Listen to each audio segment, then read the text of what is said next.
So today, I'll show you how to find your device using the Xiaomi Smart Band 9. So ensure that that device is paired to your Smart Band 9. Then on the Smart Band 9, swipe up or rather swipe left or right and find the quick control center. And then you should see the option find phone. So select it. And then once you see this option, tap on search and you can hear the phone ring.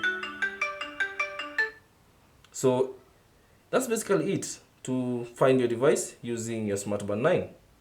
So if you want to search again, just tap on search again, and once you press search again, there will be a tone that will be heard from your phone. So if you do that again,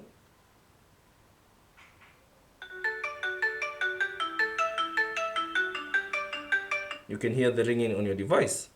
So that's basically how to find your device using the Xiaomi Smart Band 9. Thanks for watching. If you have any questions, leave them down in the comment section below.